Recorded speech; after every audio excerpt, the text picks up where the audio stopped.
Hello everyone, today we will talk about how to fix or how to solve the problem of clear data on the application of Discord.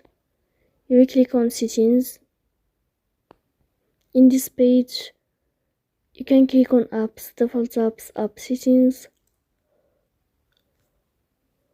On above, you can search about Discord app and you will enter. Then you can click on first stop and you can click OK. After that, you'll enter to the window of storage. Here you can click clear cache.